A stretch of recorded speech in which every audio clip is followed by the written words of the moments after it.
Hello and welcome to the video on adding real numbers. Now, when we're thinking about adding real numbers, we got to think of this in two different ways. First of all, when we're thinking of adding real numbers, particularly in algebra, we can think of it in terms of when we're adding two numbers with the same sign or two numbers with different signs. Let's start off with thinking about two numbers with the same sign. And here's the general rule. I went ahead and wrote it ahead of time so we can save a little time. But here's the general rule when adding two numbers with the same sign. What we want to do is we want to add their absolute values, and the sum, the resulting sum, takes on the same sign as the addends. So for example, if we had the example of 2 plus 6, well, we know from our elementary school math that 2 plus 6 equals 8. That's fairly simple. But the rule here is very much the same. The rule that we use when adding real numbers in algebra. We're taking the absolute value of 2, which is 2, and the absolute value of 6, which is 6. And when we add 2 and 6 together, we get 8. And the sum, the resulting sum, takes on the same sign as the addends, which in this case are both positive numbers. This will make a little bit more sense when we're thinking of adding real numbers in terms of negative numbers. For example, let's use the same kinds of numbers here. Let's use negative 2, and we're going to add negative 6 to that number. Well, what is the absolute value of negative 2? Well, the absolute value of negative 2 is 2, of course, and the absolute value of negative 6 is 6, and when we add 2 and 6, we get 8. But the resulting sum is going to take the same sign as the addends, which in this case, they're both negative, and so this resulting sum is going to be negative 8, not positive 8, because these two sums, or these two addends, were both negative. So this is when we are adding two numbers with the same signs. Well, what happens when we start adding numbers with different signs? Well, the rule is a little bit different when we're adding two numbers with different signs. And again, I went ahead and just wrote it ahead of time just to save time. You don't want to just watch me writing something on the screen. And so the rule when you are adding two numbers with different signs is this. What we need to do is we need to find the difference of their absolute values. Not the sum, but the difference of their absolute values. And the resulting sum takes the same sign as the addend with the greater absolute value. Now, those are a lot of words, and if that doesn't make any sense to you at all, just bear with me.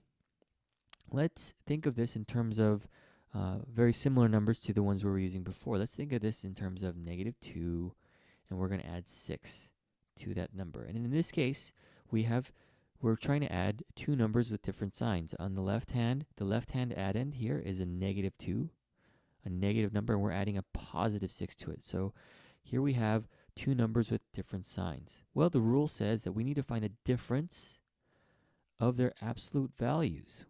So let's think about that. What's the absolute value of negative 2? Well, the absolute value of negative 2 is 2. But what about the absolute value of 6? Well, the absolute value of 6 is just 6. And how far apart are 2 and 6? That's what we're talking about when we say difference. Well, we know that from 2 to 6, the difference going from 2 to 6 and vice versa is 4. They're 4 apart. We know this because 6 minus 2 is 4, and 2 plus 4 is 6. Well, we did the first part. We found the difference of their absolute values, but the resulting sum, takes on the same sign as the addend with the greater absolute value. So let's take a look at this. Which one has the greater absolute value? Is it the 2 or the 6? Well, if you don't understand this, you should go back to maybe an earlier form of math, but we can clearly see that 6 has the greater absolute value than 2. And so we're going to take the sign of 6 here, and we can see that 6 is positive. So we're going to end up with positive 4. Now, if that doesn't make sense to you, you can think of this in terms of when we're on our number line. When we are on a number line, in class, I instructed you guys to start thinking of this in terms of in a very linear fashion. So we're going to start with, we're going to start thinking about this in terms of a starting point at -2. And let me draw some points here. So if I went ahead and drew a number line here, this would be -1, this would be 0, 1, 2, 3, 4, and 5. Here's our starting point. Let me make this a little bit different color. Here's our starting point at 2. Now, when we're at 2, and we are about to go +6, here's another way to think about it. We're going to start at 2, and we're going to go 1, 2, 3, 4, 5, and 6. And the number that we land on is right here, which is the answer. Now, let's try this in terms of a different example. I'm going to erase this. If that didn't make sense to you, just please rewind the video and we'll go back to it. But let's practice this a little bit more. Let's try a different number, or let's try a different set of numbers. What if the signs were reversed?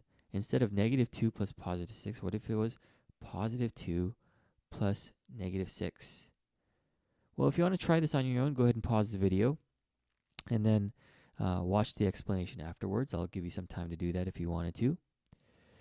But if you have unpaused the video now and you are joining us, when we have a +2 plus a -6, the rule says we're going to find the difference of their absolute values. And again, let's try that again. The difference of their absolute values. So the absolute value of 2 is, of course, 2.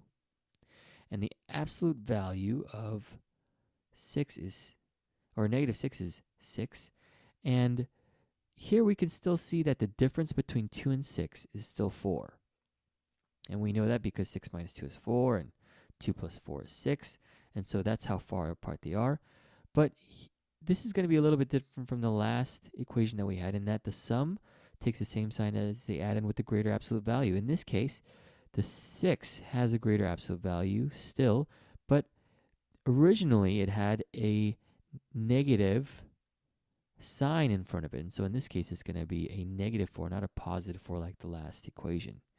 If that doesn't make sense to you, we can think of this again in terms of number lines.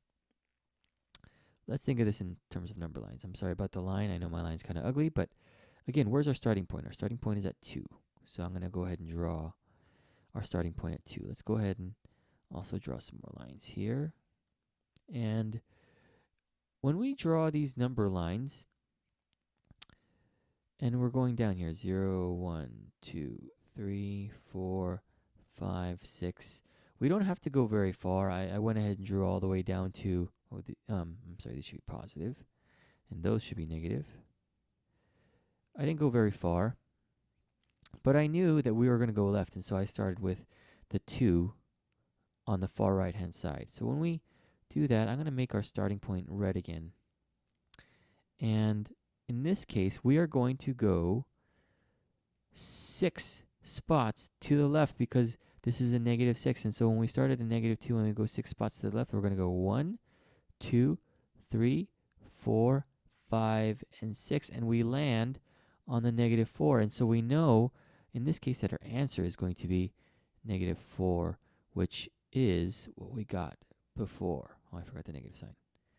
And so this is how we can check if we got the right answer or not.